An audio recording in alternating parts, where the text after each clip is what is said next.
やっほやっほ、イヤホン買ってるかい？今年最後のイヤホンレビュー。今年もめちゃくちゃイヤホン買ってたけど、君のお気に入りは見つかったかな？というわけで、2022年も最後まで全力で、ふぐみかんのイヤホンレビューの時間だよ。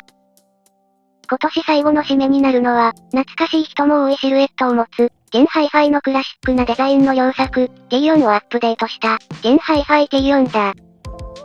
T4 は覚えている人も多いはず。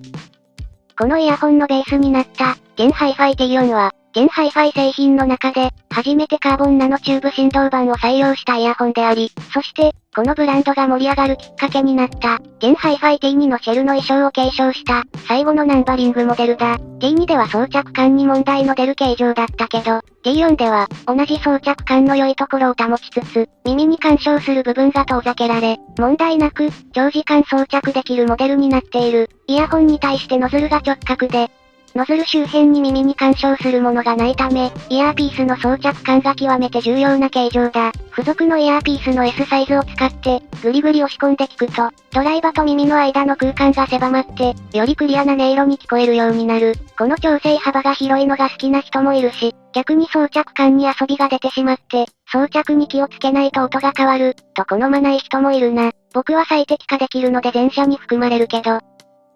T2 より奥行きのある設計になっているので、T2 や T3 が合わなかった人も、T4 だったら装着できる、という人は多いはずだ。背面にはウッドプレートが配置されるなど、近くで見ると T4 から大きく衣装が変化してるんだけど、シルエットは基本的に T4 のままだな。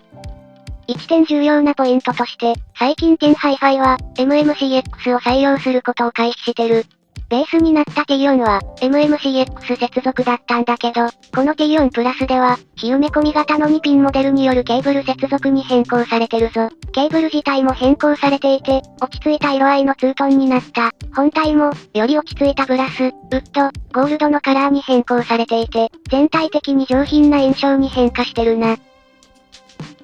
もちろん、側が変わっただけじゃない。T4 プラスは、T2 や T3 プラスのように、まるっきり構成が変化してしまうわけではなく、T4 無印の設計を引き継いでいるんだけど、ドライバの、特に振動板の世代が変更になった。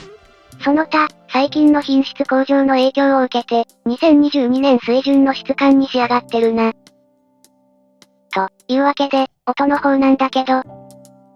こっちも、基本的には、ジェンハイファイ T4 のキャラクターを継承してる、強力なマグネットと、改善されたカーボンナノチューブ振動板により、細かなところがより丁寧になるようになった印象だ。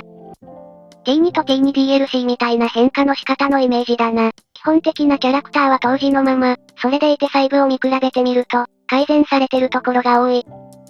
T4 は、もともと、ジェンハイファイの中で、低音が強く出始めた時期の機種。T2 は高音重視で、擦れるところもある、そんな印象の2ダイナミックドライバだった。そこから、T3 は高音を出すアプローチを、BA に変更。で、T4 はそれらの教訓を活かした感触の音色でありながら、低音からサブベースにかけてもきちんと出るようになった、良いバランスのイヤホンだ。この後に出る T5 では、デュアルチャンバーにより、さらに低音に厚みが増したんだけど、T4 のより素直でさっぱりとした音色のバランスの方が好みの人も多いだろう。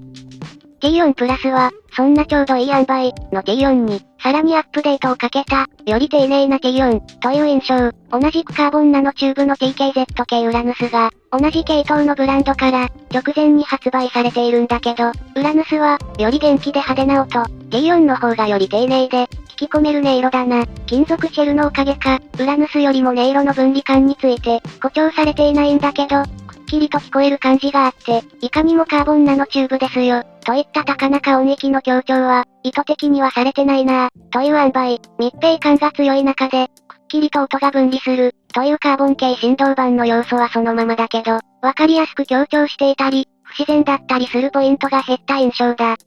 新型振動板と製造の精度向上のおかげだと思う。低音も十分に出るが、強烈な低音を強調したモデル、というほどには出ない。ソニーなんかの音が好きな人だったら、この音色もきっと好きになりそうだな。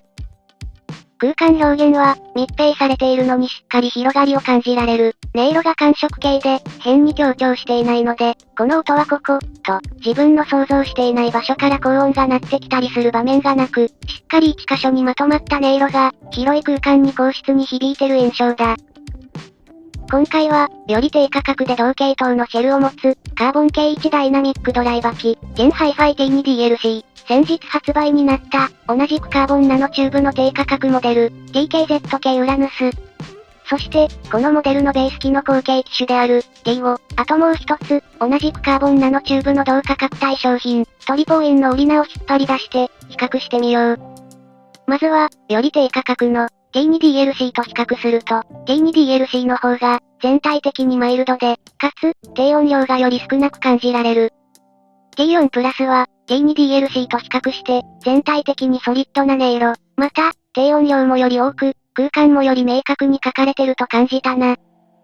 どちらも似たようなシェル形状だけど、よりメリハリがあるのは T4 だ。逆に、同じカーボンナノチューブ振動板のウラヌスと比較すると、ウラヌスの方が、よりハキハキとした音色で、低音は同じくらい、どちらも、高質な音色だけど、ウラヌスがドライバ自体が感触傾向が強く、ハキハキとした音なのに対し、T4 プラスは、もうちょっと落ち着いてる音を出して、それを小さくて高質な響きを持つアルミシェルで強調してる感じ。なので、ボーカルなどの表現力で T4 プラスの方が有利に感じる。ウラヌスも非常にバランスの良いイヤホンで、そちらでもきっと満足できるだろうけど、もう一歩先が欲しいなら、T4 プラスがおすすめだ。ちなみに、初代 T4 とウラヌスが同じような音色、そこをもうちょっと丁寧にしたのが、T4 プラスだと感じたぞ。そう考えるとほんの1、2年でウラヌスは倍の価格のクラスに追いついてるんだな。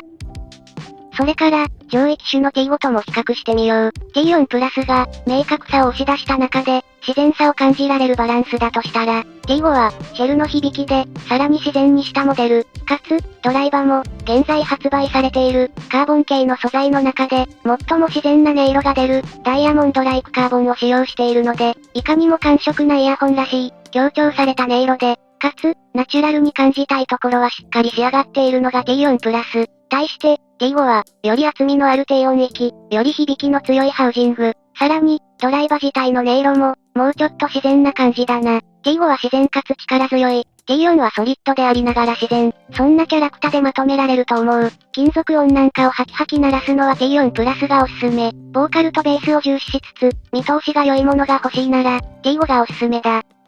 そして、価格帯的にも近い、カーボンナノチューブドライバのライバルとして、最後にトリポーインオリナと比較してみよう。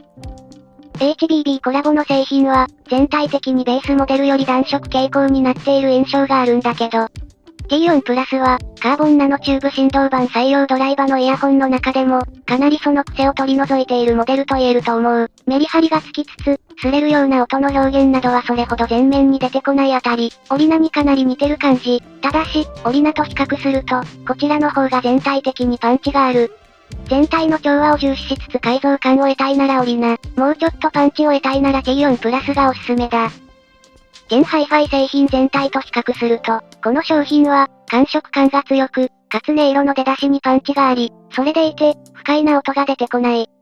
ベースとなった T4 自体、T2 や T3 から粗さを取ったようなイヤホンなんだけど、それでも、最近良い音に慣れて、耳が超えてきた市場に合わせて、さらに細かな部分を修正したのが、T4 プラスというイヤホン。低音は、T5 に比べれば引き締まっているものの、不足感はなく、十分なインパクトを感じられるぞ。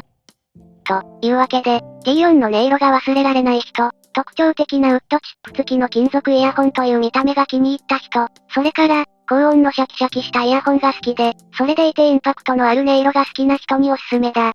ジェンハイファイは完全に名前だけ引き継いで別のパターンのプラスと、すべてを引き継いだ、正当進化版のプラスがあるんだけど、T4 プラスは、構造、内容、音色、どれも T4 からの正常進化であるように思う。カーボンナノチューブ振動板で、丁寧かつパンチのある音色が欲しい人は、ぜひ検討してみてくれ。と、こんなところだな。今年もいろんなイヤホンを紹介したけど、本当に良いイヤホンが多い一年だった。来年も、また良いイヤホンにたくさん出会えることを祈って。そんなところで今回はここまで、来年もお世話になります。